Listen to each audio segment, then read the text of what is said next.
The mares are set to go. They're off in the Jungle Dawn.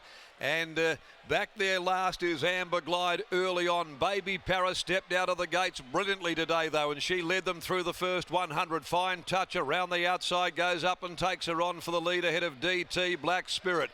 They've clapped the pace on early. 2 lengths, Pearly Nugget, a length and a half away, then Penny on the Queen.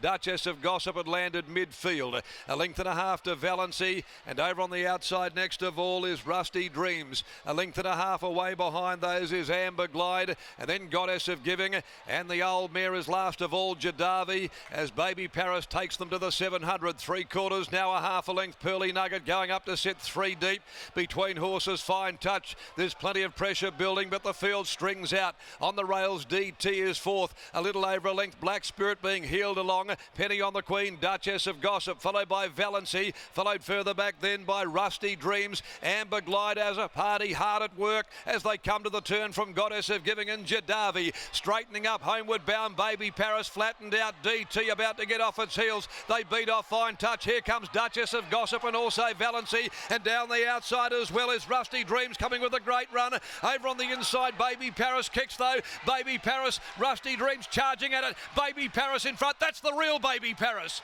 Baby Paris is back to the best of her form today. She claims the Jungle Dawn from the fast finishing Rusty Dreams. Behind those, close up as well as Valency. Amber Glide finishing on when it was all over. Duchess of Gossip is there as well from DT, who's run out of her skin. And then came pulling up behind them.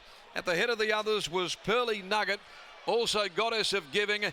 Further back in the field, Jadavi Black Spirit, Penny on the Queen amongst those.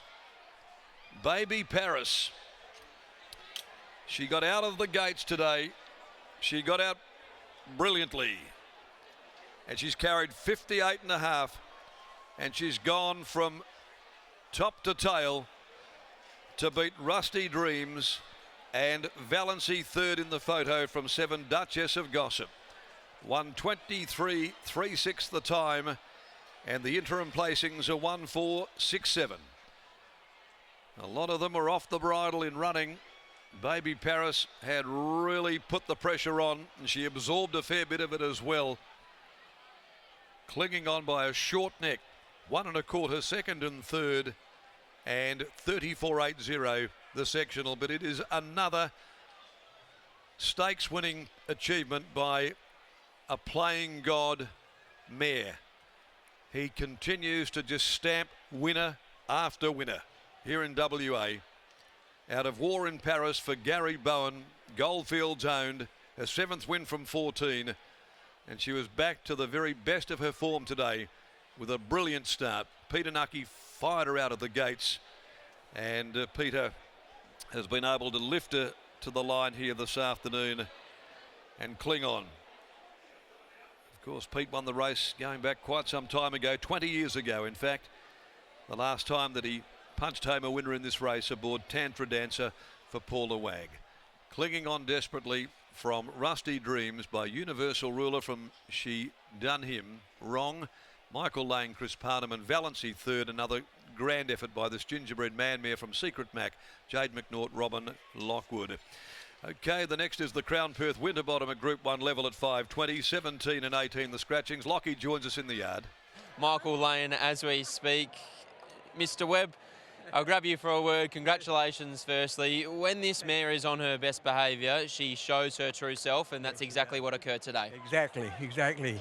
If she didn't have to come into the mounting yard, she can be taken straight to the barrier like your dad's horse.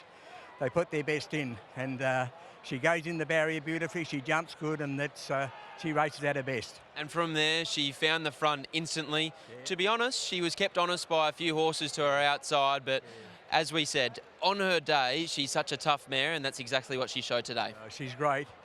She's been screaming out for 1400, and a lot of people were worried about the 1400. We were hoping it would come along because she's no longer a 1,000 metre or 1,200 metre horse. She's a playing god, true playing god, and she'll need 1400 or further from now on. What gave you the impression from behind the scenes? Obviously, your son, Colin Jr. and Peter Nucky worked so closely with this horse. What gave the team the impression that 1400 wouldn't be an issue? Well, last start, she missed the start slightly.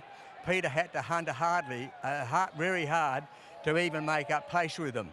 But she went so hard that there was nothing left at the finish. And today we thought it wouldn't matter if she led because it wouldn't be so hard early.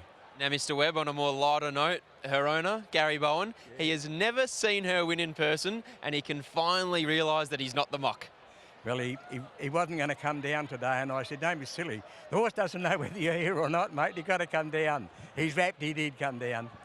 Well done, Mr. Webb. What a great result. Thanks very much, Locke. There's Colin Webster after the win of Baby Paris. And Scott, as Mr. Webb rightly touched upon, when this horse jumps and when she behaves, she does jump, and from there, she was always going to be very hard to beat. Extremely hard to beat. Peter Nucky's going to come and weigh in now, and we'll have a word with him about Baby Paris because he's been on the journey with her the whole way through. She's obviously had a lot of issues early doors at the barriers, and now all of a sudden she's got into the gates and out of the gates, and we'll get a word from Peter Nucky. He's waiting to get a handshake here from Mr. Webster.